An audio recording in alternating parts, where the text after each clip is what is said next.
네, 어, 오늘은 저희가 그 골로새서 말씀을 계속 교제해 왔는데요. 골로새서에서 중요한 주제가 좀 있습니다. 그래서 그 부분의 연장선 상에서 신앙의 본질을 회복하자, 그런 주제로 말씀을 좀 교제하고자 합니다.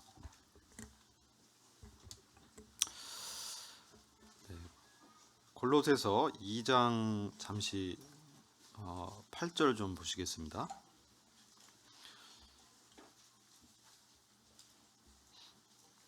찾으셨죠?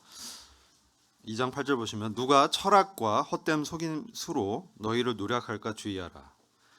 이것이 사람의 유전, 전통과 세상의 초등학문, 유치한 원리를 쫓음이요 그리스도를 쫓음이 아니니라. 그 안에는 신성의 모든 충만이 육체로 거하시고 너희도 그 안에서 충만하여 졌으니 그는 모든 정사와 권세의 머리시라. 또 그 안에서 너희가 손으로 하지 아니한 할례를 받았으니 곧 육종 몸을 벗는 것이요 그리스도의 할례니라.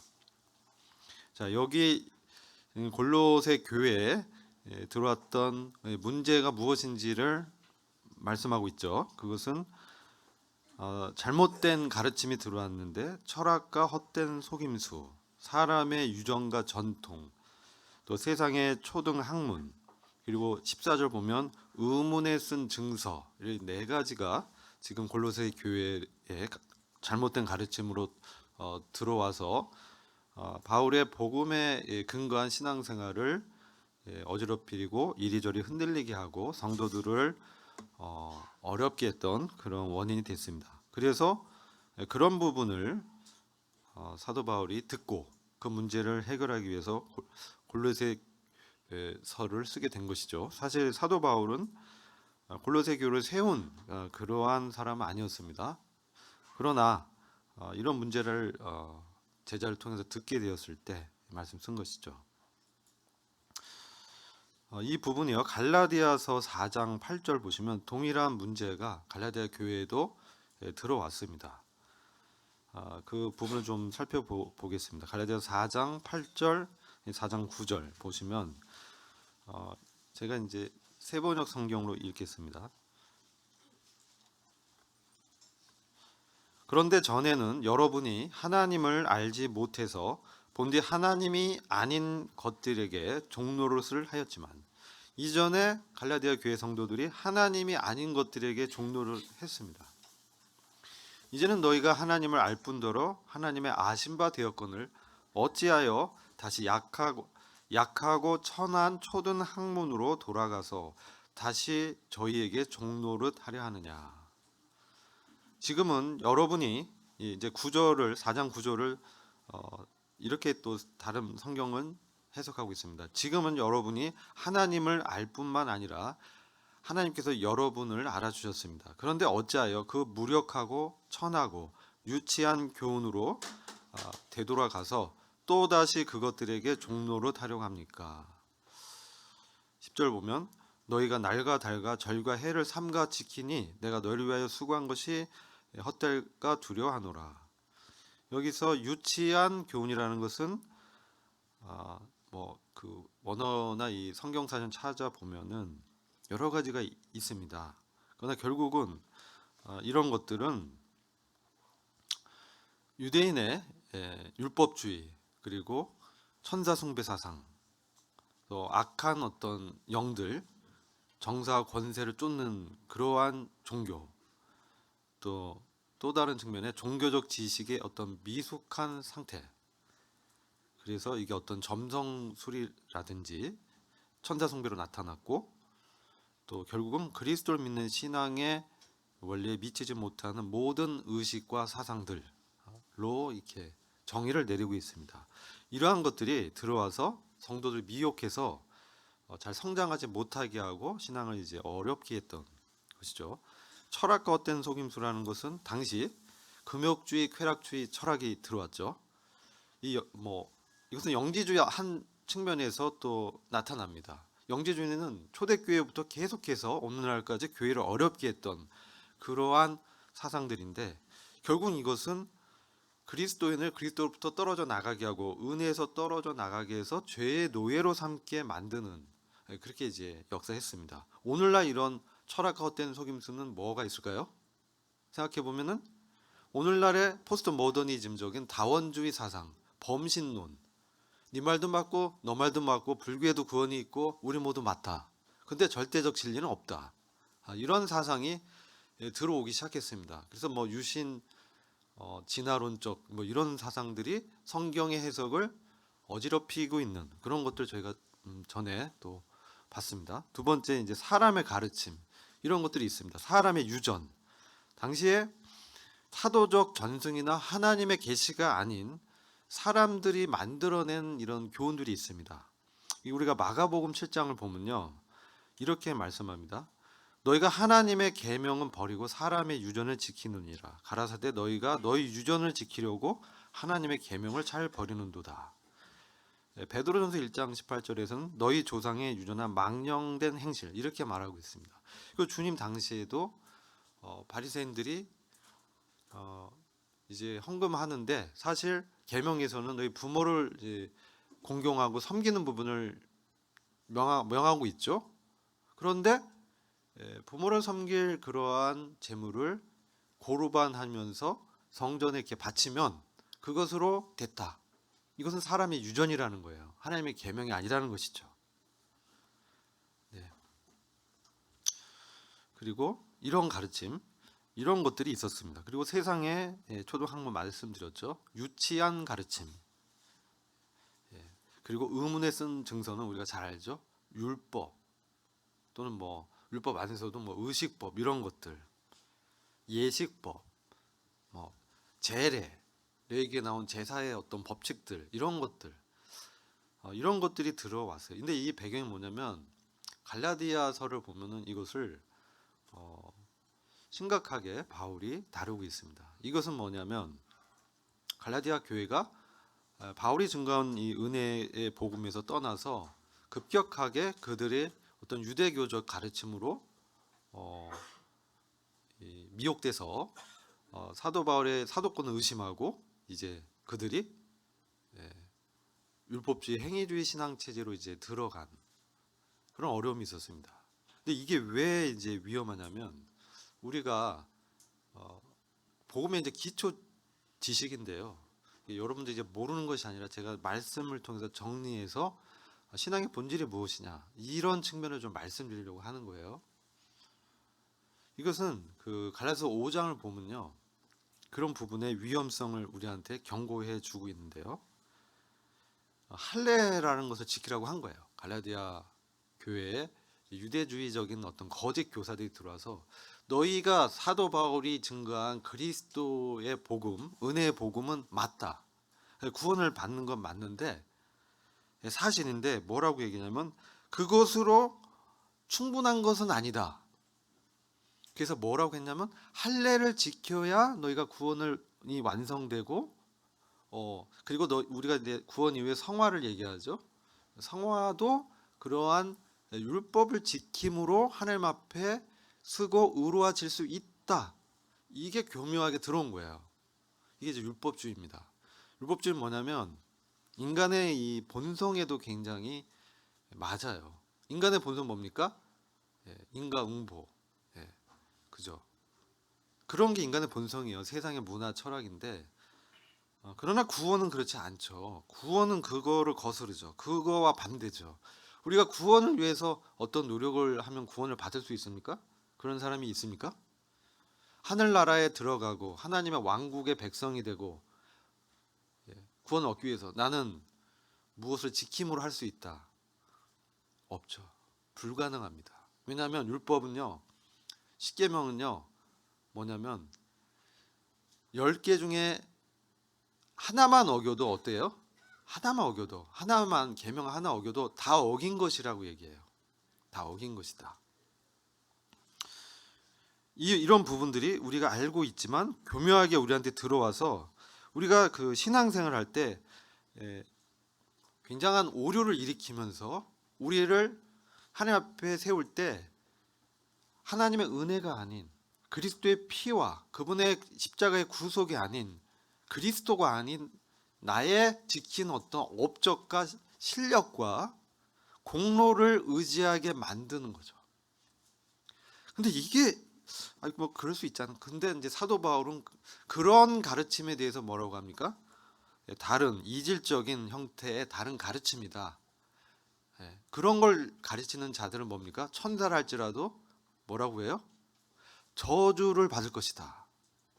얼마나 심각하면 이런 얘기를 했을까요? 바울과 같은 자가 그 정도로 얘기한 건 굉장히 심각한데, 이것이 그 당시에서도 있었고 구약 시대에 아주 만연해 있었던 사상이고 오늘날 현대 기독교계에도 침투해 있는 그런 사상이에요.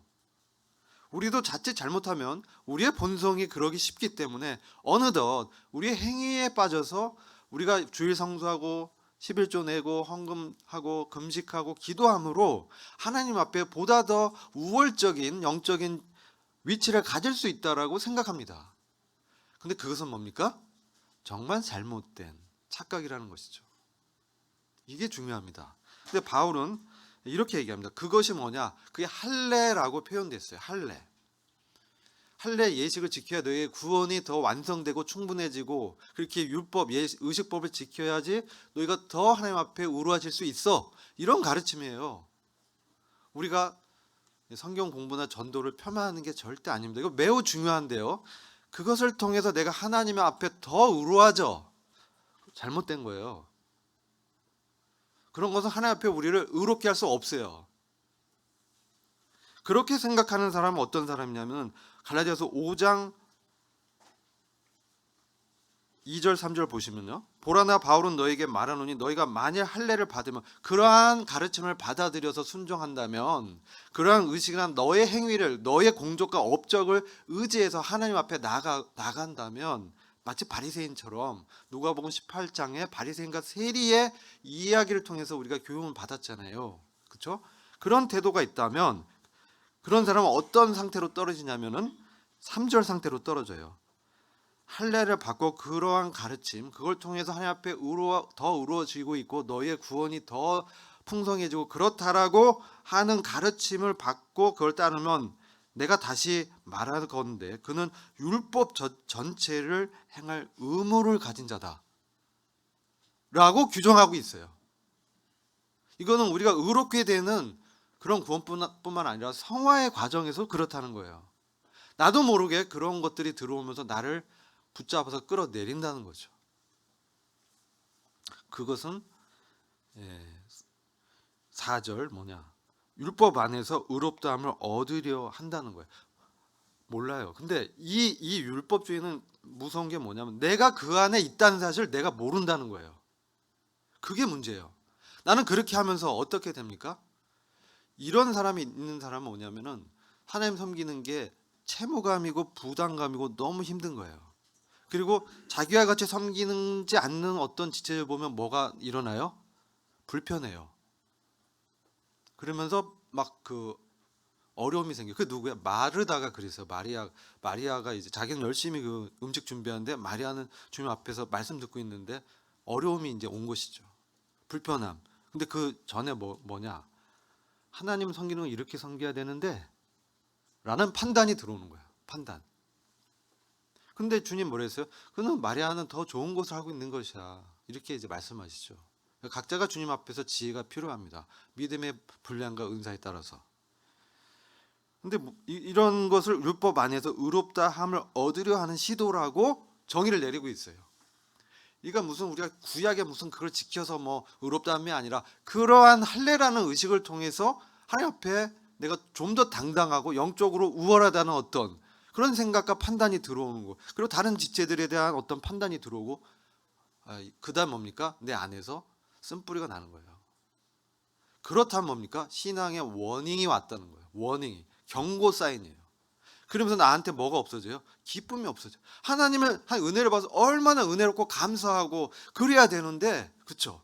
근데 어느덧 나는 너무 주님 이렇게 교회 오는 게 힘들고 어려움이 오면서 쓴뿌리가 나는데 모르고 있는 거예요. 내가 율법 안에서 의롭다함을 얻으려 했구나 라는 사실을 잘 모르는 거예요. 그 안에서 빠져나와서 보지 않으면은 잠들어 있는 그런 상태를 잠잔다고 생각지 못하는 거예요. 거기서 빠져나와야 돼요. 뭐라고 하냐면 너희는 그리스도에게서 끊어지고 은혜에서 떨어져 있는 자다 라고 말씀한다는 거예요. 이게 구원받은 성도에게 한 말씀이에요. 그렇죠? 에베소서에서는 그런 말씀합니다. 에베소서 1장을 가면요. 에베소서 1장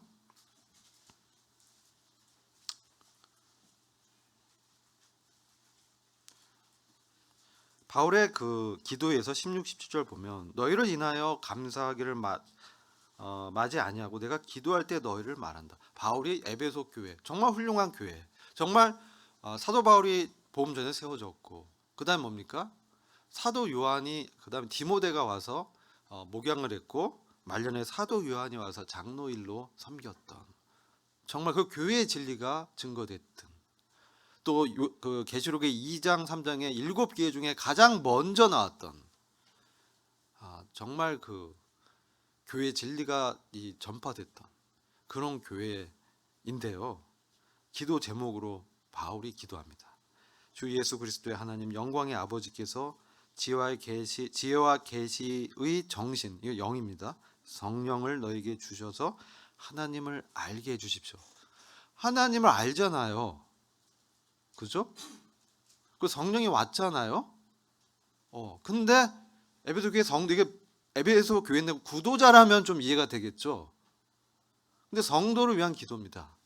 지혜와 계시의 영을 더 주셔서 하나님을 알게 해달라고.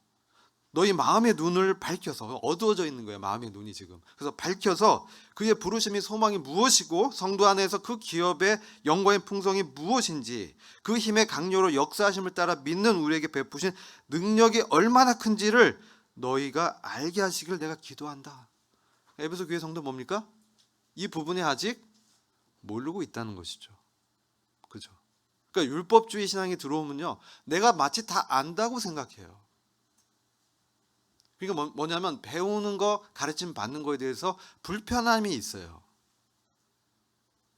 나는 다 아는데. 이게 뭐예요?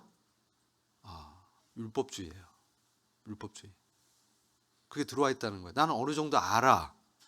천만의 말씀. 우리는 죽을 때까지 주님을 배워도 잘 모릅니다. 더 나가 볼까요? 에베소서 3장에 가면요. 17절입니다. 사실 이제 여기도 바울이 15절부터 쭉 바울이 또 기도합니다. 한 단계 더 나갑니다. 이름을 주신 아버지 앞에 무릎 꿇고 비노니 15절 3장 15. 그 영광의 풍성을 따라 그의 성령으로 말만 너희 속사람을 능력으로 강건하게 하옵시며. 우리 속사람이 능력으로 강건하지 않으면요, 이 세상의 유혹과 시험과 도전이 왔을 때 넘어지기 때문에 그렇습니다. 그래서 이게 우리가 속사람이 능력으로, 부활의 생명력으로 강건해 달라고 기도하는 것이죠. 근데 그 다음에 말씀이 우리가 주목하게 되는데요.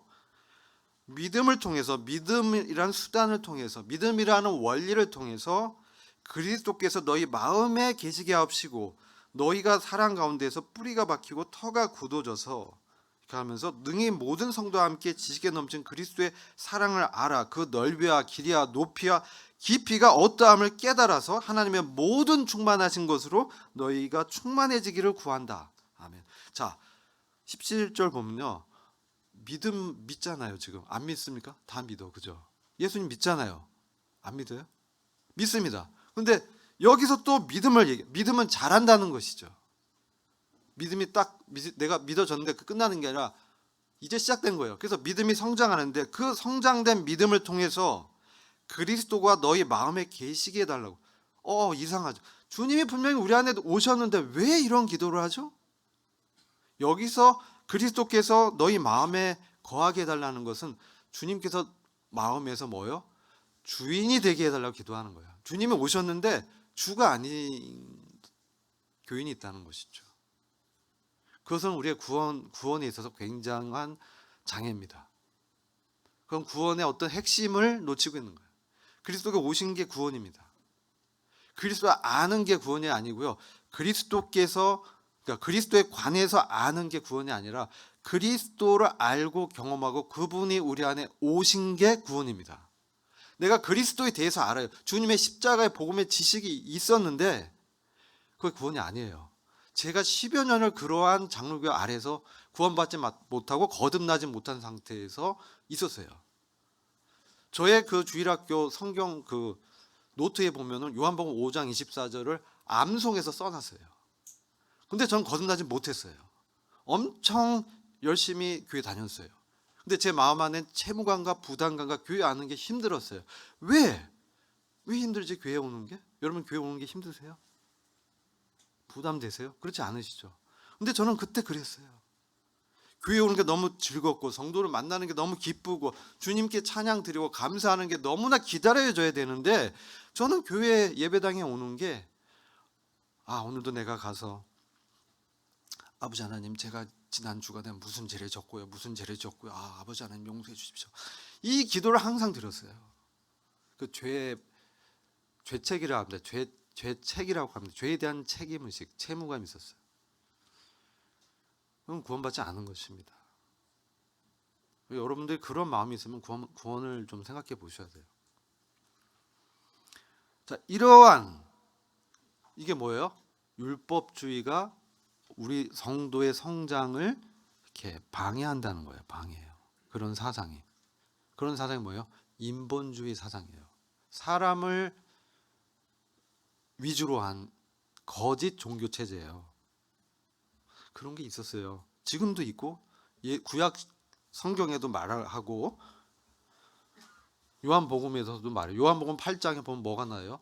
예수님을 믿은 유대인들이 라고 표현해요. 예수님을 믿은 유대인들이라고. 근데 그들이 예수님을 어떻게 했어요? 대적했어요. 왜 이런 일들이 일어날까? 우리는 오늘 이 시간 신앙의 성장과 믿음의 이 성숙을 방해하는 장애 요인을 좀 말씀드리려고 해요. 이게 거짓 종교 체제입니다. 세 가지가 있습니다. 첫 번째가 율법주의, 두 번째가 인본주의, 세 번째가 뭡니까? 기복신앙 물질주의 사상.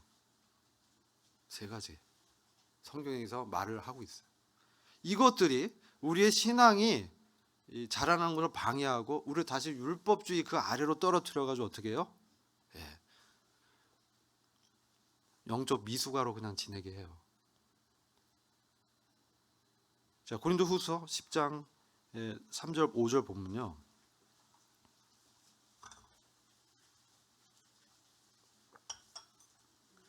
우리가 육체에 있어 행하나 육체대로 싸우지 아니하노니. 육체에 있어 우리가 육체 안에 몸을 입고 있다는 얘기예요. 근데 육체를 따라서 싸우지 않습니다. 그러면서 우리의 싸우는 병이 영적인 전쟁.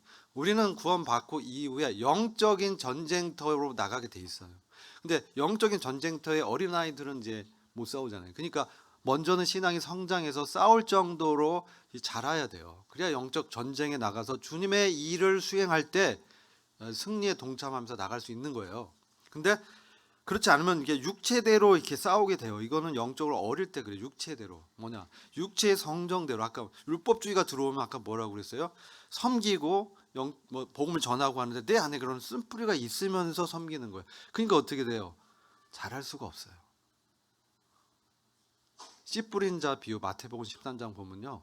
하나님 말씀이 심겼는데 가시떨기에 심겼다. 돌밭에 심겼다. 길에 심겼다. 좋은 밭에 심겼다. 그러죠. 좋은 밭에 심겨야만 자라요. 좋은 밭이 뭐냐? 자, 우리는 다양한 종류의 밭이 우리의 영적인 영혼의 상태를 말하는 거예요. 그게 구원받지 않은 사람을 말하는데 그 영적인 교훈은 우리가 얼마든지 가시떨기 같은 마음의 상태가 될 수 있다는 거예요. 이 세상의 어떤 염려와 재리의 생각 때문에 말씀이 떨어져도 자라다가 그게 막혀서 못 자란다고 그랬어요. 그렇죠? 열매를 못 맺는 것이죠. 자, 이 고린도후서 10장 4절 가면 우리의 싸우는 병기는 뭐냐? 육체에 속한 것이 아니다. 육체에서 나오는 열심이나 애씀 이걸로 싸우는 게 아니에요. 이거 되게 중요한 거예요. 봉사 섬김도 영적 전쟁터에 나가서 우리가 봉사하고 섬기는 건데 그것을 우리의 육체에서 나오는 것을 갖고 교회를 세우면 어떻게 돼요? 무너져요. 무너져요. 이 가다가 푹 떨어 침체에 빠져요. 그런 경우 많이 봤습니다. 저희가 처음에 89년도에 침례 받으면서 같이 믿음을 고백하고 침례 받은 분들 중에 교회에 남아있는 사람들이 적어요. 세상을 갔어요. 데마도 세상을 사랑하여 떠났어요. 데마 같은 제자도. 우리가 그런 시험에 들 수 있다는 거예요. 그래서 우리의 싸우는 병기는 육체의 어떤 애씀이나 노력이나 실력으로 하는 게 아니에요. 봉사를 나의 실력으로 한다? 나는 한 80점이야. 하다 지치고 쓴뿌리가 나오고 넘어져요. 기쁘지가 않아요. 딱 막혀 있어요. 그래서 이 싸움 병이 육체에 속한 것이 아니고 오직 하나님 앞에서 견고한 진을 파는 강력이다. 하나님 말씀이 견고한 진을 파는 거예요. 견고한 진이 뭐예요? 이런 율법주의 종교 체제 사상, 인본주의 사상, 기복주의 신앙, 종교 체제. 우리가 이 세상에서 하나님을 섬기면 뭐 명예도 얻고 재물도 얻고, 근데 이게 거꾸로 돼서 재물과 명예와 권세를 얻기 위해서 하나님을 수단화하는 게 기복주의 신앙이에요. 거꾸로 된 거. 이게 기복주의 신앙이에요. 물질주의 사상이 들어왔어요. 근데 교묘하게 내가 그러고 있는지 모르고 그렇다고 생각하는 거예요. 근데 내 안의 마음에 하나님께서 아신다는 거죠. 너의 목적과 수단이 나냐 돈이냐. 너가 만일 내가 아니라 나를 빙자해서 세상에서 잘 되려고 나에게 기도하고 그렇게 한다면 어떻습니까? 내가 기복주의 아래에 있는 거예요. 그게 견고한 진이에요. 그리고 내가 먼저 생각하는 선입견, 철학, 사상 이런 것들, 이게 견고한 진이에요. 이런 것은 하나님 아는 것을 대적해요. 여기 그렇게 10장 5절, 고린도후서 10장 5절, 10장 5절에 나오죠. 이러한 것은 뭡니까? 이론이고 사상이고 철학인데, 여러분 성경 말씀도 신학에 그치면 안 돼요. 성경 공부가 신학 지식을 쌓는데 그치면 안 돼요. 이것은 어느덧 나에게 뭡니까? 어떤 기준으로 제시되면서 율법적으로 작용해요. 판단하게 돼요. 근데 문제는 뭐냐면 그걸 나를 살펴야 되는데 다른 사람을 그 잣대에 놓고 이제 하는 게 문제죠. 나를 살피라고 배우는 것인데 나는 내로남불이야. 나는 괜찮아. 나는 은혜로 얻었으니까 나는 괜찮아. 이게 뭐예요? 고린도 교회예요. 방임주의 사상. 방임. 하나님을 알고 힘써 섬겨야 되는데 구원 받았으니까 나는 괜찮아. 그렇게 한편에 또 다른 영재주의가 들어와서 자유방임주의로 이렇게 흘러요. 그렇지 않습니다. 우리가 심는 대로 거두는 거예요. 하나님의 그 그리스도 심판대에서 다 불에 탑니다. 그런 우리의 공로는. 그래서 이런 것은요, 하나님 아는 것을 대적해서 높아진 거예요. 하나님 아는 것은 뭐냐? 하나님에 대해서 아는 것과 하나님을 아는 것은 달라요. 하나님에 대해서 우리는 잘 알아요. 성경 공부를 통해서 하나님에 대해서 우리는 잘 알아요. 하나님에 대해서 가장 잘 알았던 사람이 누구예요? 바리새인들이에요.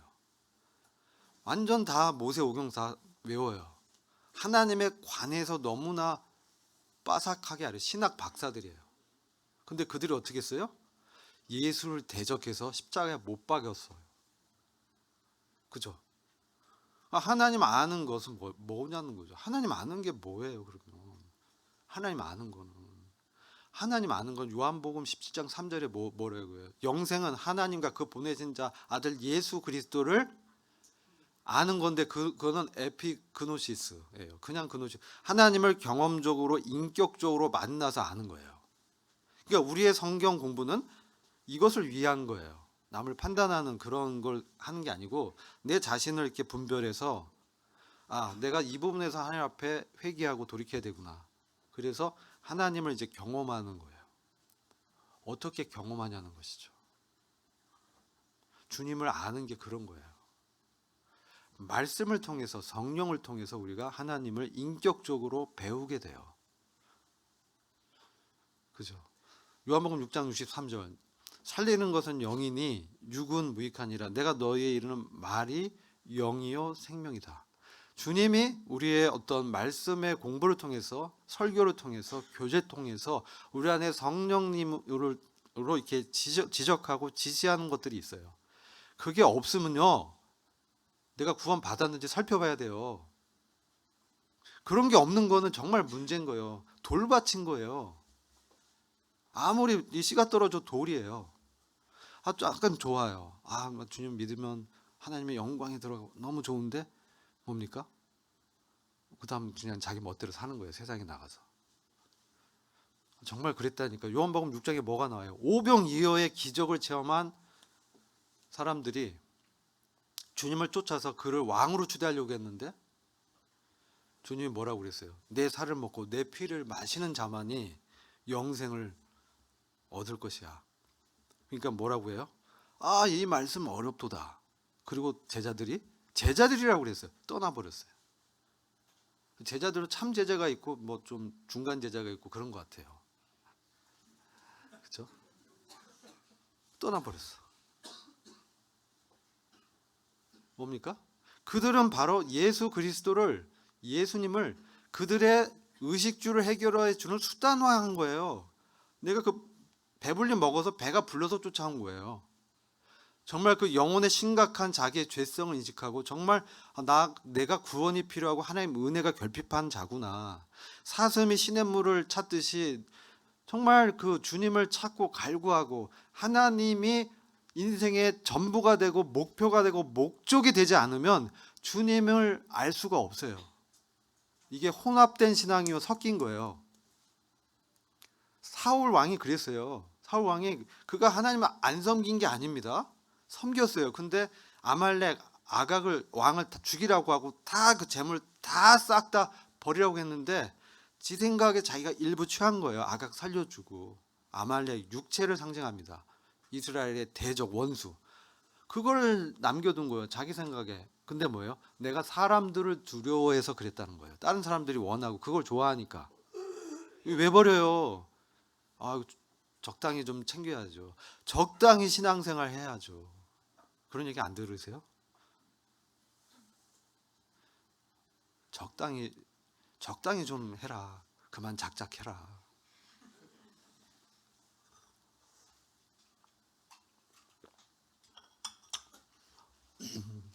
그런 말을 들으셔야 돼요. 무릇 경건케 살고자 하는 자는 핍박을 당해요. 경건케 살려면 적당히 하면 안 되거든요. 영적 전쟁과 내 견고한 이론을, 내 자아를 부인하고 주님과 내가 하나 됐다는 그 믿음으로 나가야 되는 거죠. 근데 그런 사상들이 들어왔다는 거예요.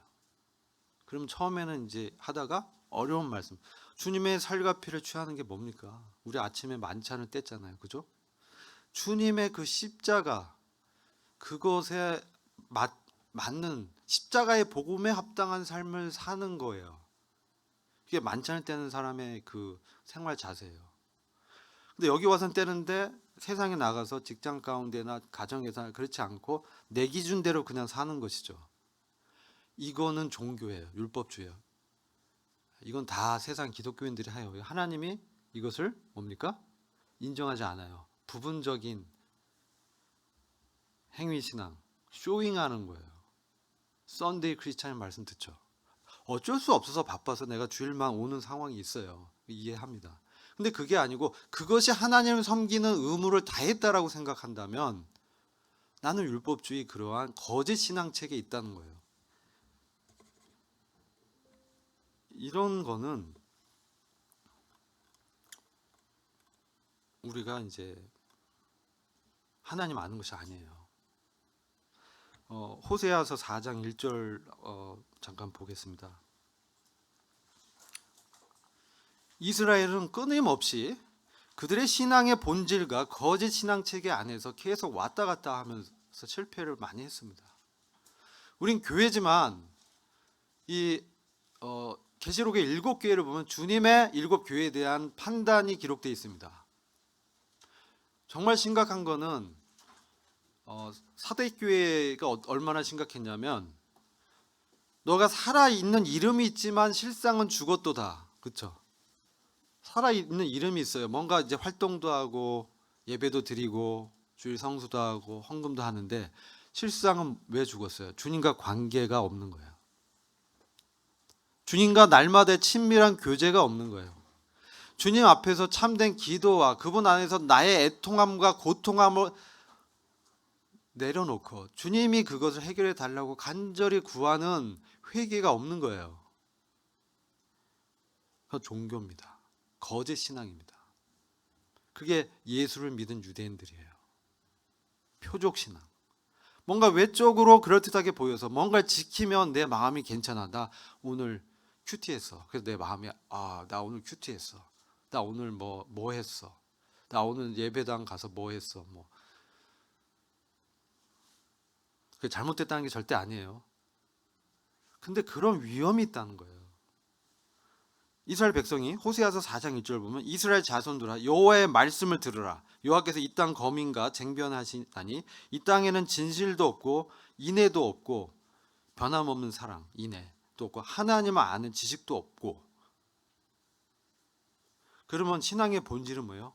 그 마음의 진실함, 첫사랑을 이렇게 기억하면서 순전하게 하나님과 처음 만났을 때 우리는 하나님의 은혜 앞에 납작 엎드렸잖아요. 주님 저는 죄인입니다. 지금도 우리는 그러한 하나님의 은혜가 없이는 하루도 못 사는 하나님. 요한복음 15장에서 포도나무를 떠나서 가지가 말라버린 것처럼 하나님과 날마다의 교제가 없다면 정말 아무것도 아닌, 아무것도 할 수 없는, 근데 하고 있다면 그거는 하나님이 하는 것이 아닙니다. 예수님이 왜 우리한테 이런 교훈을 주시느냐?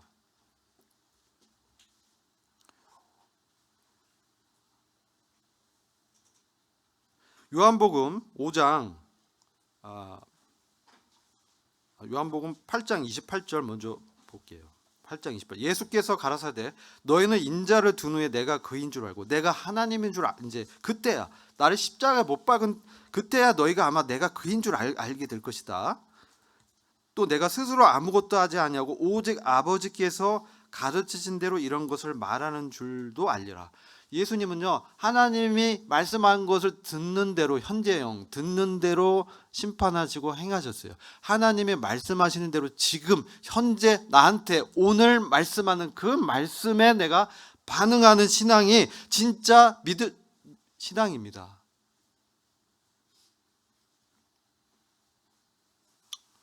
요한복음 5장 17절 예수께서 저에게 이르시되 내 아버지께서 이제까지 일하시니 나도 일한다 하시니.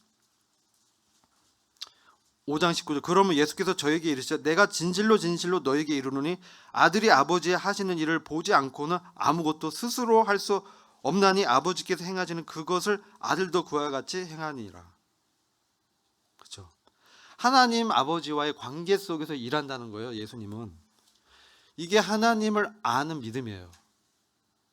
하나님과 친밀한 관계 속에서 우리가 섬기고 일하고 예배하고 살아가는 거예요.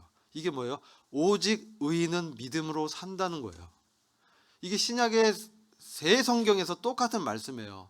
로마서, 갈라디아서, 히브리서 얼마나 중요하면 그렇게 말씀할까요? 하박국서에서도 말씀하죠. 오직 나의 의인은 믿음으로 산다. 산다 현재형이죠. 근데 사는 건 뭐예요? 우리 구원 얻은 성도의 삶이죠. 근데 뭘로 살아요? 나의 행위와 실력이 아니라 믿음으로 산다라고 하고 있습니다. 신앙생활은 믿음으로 사는 거예요. 그게 계수가 되는 거예요. 하나님 앞에 인정받는 신앙이 그렇다는 거예요. 제가 이걸 왜 말씀드리냐면 올해는 이 신앙의 본질을 회복하자는 것입니다. 우리가 언제까지 거짓 신앙책에 속아서 내가 하나님을 잘 섬기는 거 있는 것처럼 착각하고 살아서는 안 된다는 거예요. 이 정도 했으니까 어느 정도 나는 괜찮아. 그걸 하나님 앞에 쓸 수 없어요. 하나님은 그리스도의 심판 때는 하나님은 실수가 없으시고 우리의 마음의 동기를 다 살피시는 분이에요. 육체대로 행한지 어떻게 압니까? 알 수 있어요. 그걸 행했는데 내 마음이 불편하고 어렵고 쓴뿌리가 생기면 육체에 따라 행하고 있는 겁니다. 내 기쁨이 사라지고 힘들고 판단하는 마음이 일어나고, 그럼 육체가 발동하는 거예요. 자 보세요. 우리 안에는 새 생명이 있고 예쁜 속이 같이 공존해서 이런 사태가 나는 거예요. 이게 없다면, 예쁜 속이 없고 내가 완전히 성화됐다면 이런 게 없겠죠. 그러나 우리가 점진적으로 성화되기 때문에 이 예쁜 손과의 전쟁이거든요. 근데 이게 강해지면요, 육신대로 이렇게 살게 되는 거예요. 육체를 쫓아 사는 것은 뭡니까? 사망입니다. 하나님의 인정을 못 받는다. 사망 뭡니까? 육체에 죽는 게 아니고 하나님과 관계가 끊어지고 하나님이 인정, 기뻐하지 않는다는 거예요. 그게 성경에 말하는 사망이에요. 생명은 뭡니까? 하나님과 관계가 이렇게 링크돼서 연합돼 가지고 죽으나 사나 하나님을 붙들고 하나님과 관계 속에서 자빠지고 코가 깨지고 못하고 어눌하고 미숙하지만 그의 섬김 안에는 하나님의 생명력이 있고 다시 일어나고 독수리가 쳐 올려듯이 날개를 펴면서 자기를 바라보지 않고 이것을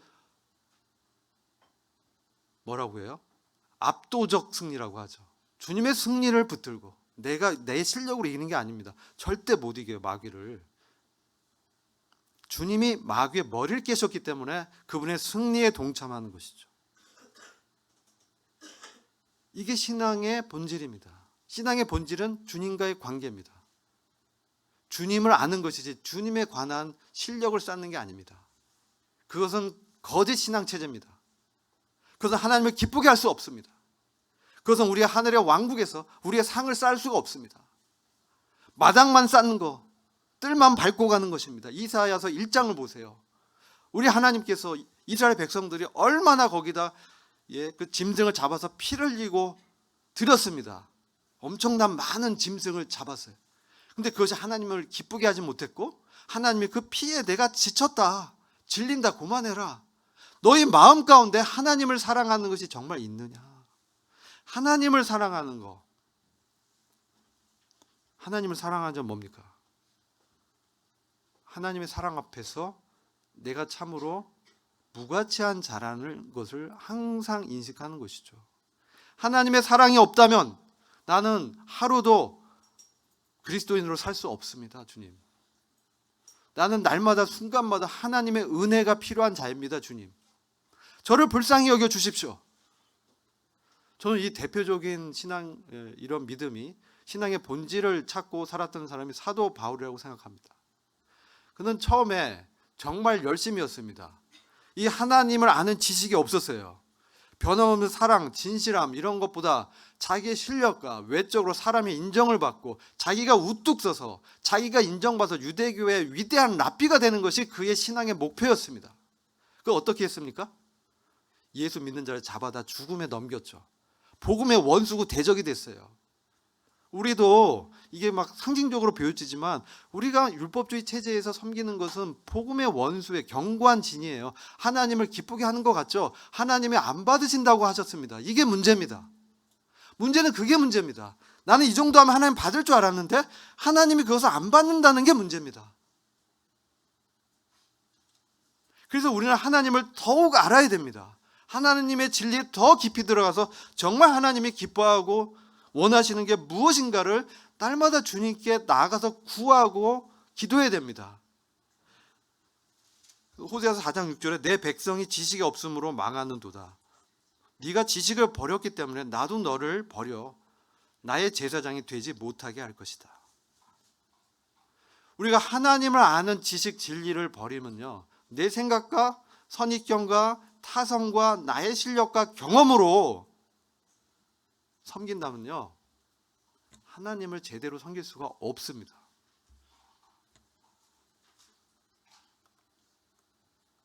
이게 뭡니까? 세상의 초등학문으로 주님을 쫓는 거예요. 근데 히브리서 6장 1절은 너희가 그 세상의 초등학문 이런 걸 버리고 완전한 대로 나아가라고 해서, 완전한 데는 뭡니까? 그리스도입니다. 우리가 올해는 십자가의 복음을 회복해야 됩니다. 고린도전서 1장을 잠시 보겠습니다.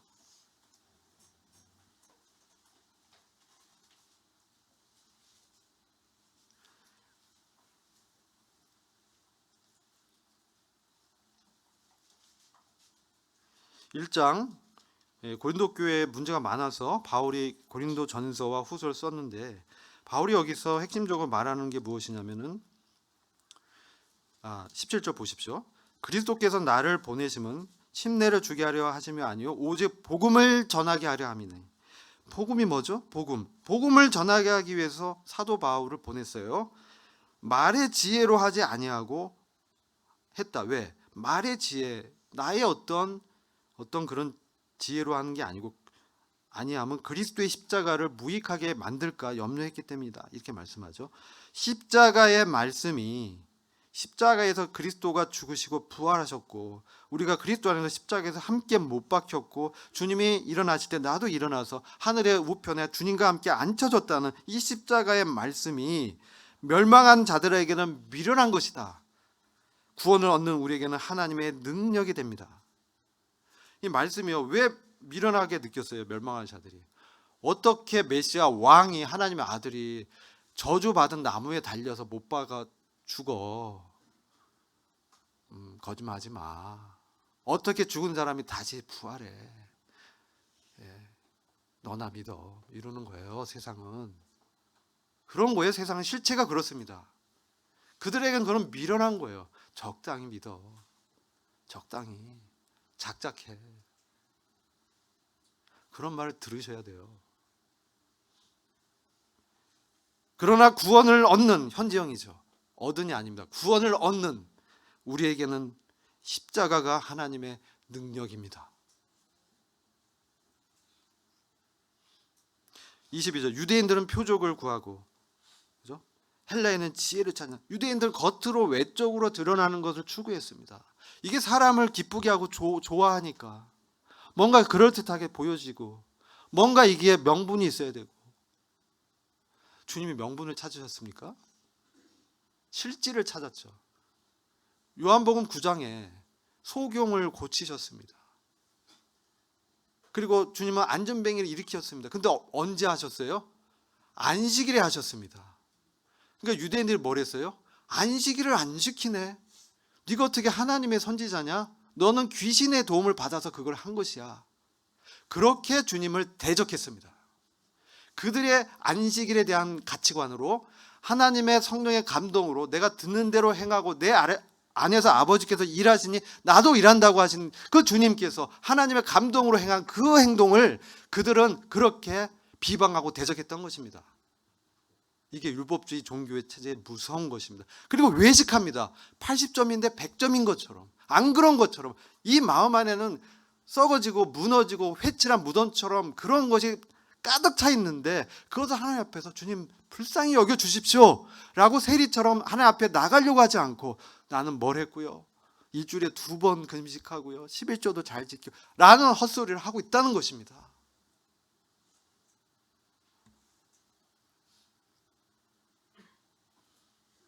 (24절) 오직 부르심을 23절 우리는 십자가에 못 박힌 그리스도를 전하니 유대인에게는 거리끼는 것이요 이방인에게는 미련한 것이다. 헛소리다. 그들은 그렇게 생각합니다. 그러나 우리는 그렇지 않죠. 오직 부르심을 입은 우리는, 그리스도는 하나님의 능력이요 하나님의 지혜니라. 아멘. 여기서 복음과 십자가의 도와 십자가에 못 박힌 그리스도가 동일합니다. 복음은 십자가에 못 박힌 그리스도고 십자가의 말씀이에요. 로마서 1장 16절 읽고 마치려고 합니다.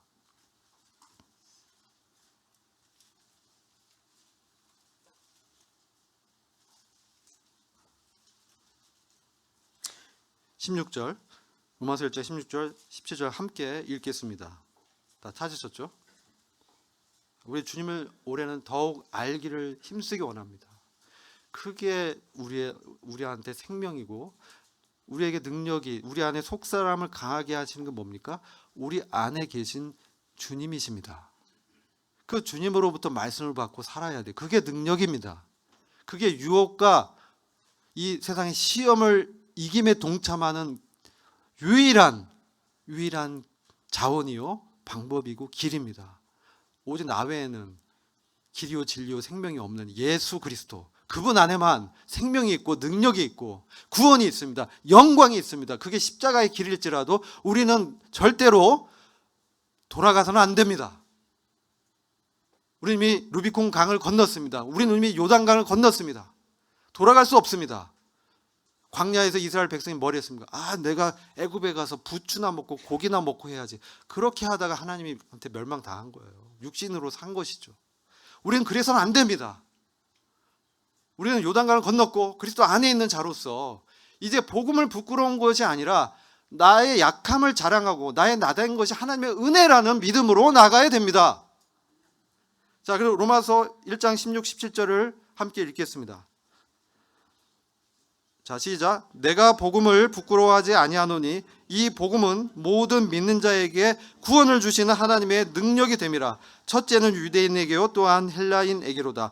복음에는 하나님의 의로움이 나타나서 믿음으로 믿음에 이르게 하나니 기록된 바 오직 의인은 믿음으로 말미암아 살리라 함과 같으니라. 이 아멘. 이 믿음은 이 동일어가 십자가에 못 박힌 그리스도를 신뢰하고 바로 그리스도가 내 안에서 말씀하는 것에 나를 의탁하는 순종으로 열매를 맺습니다. 그것이 은혜입니다. 기도하고 마치겠습니다. 아버지 하나님 감사합니다.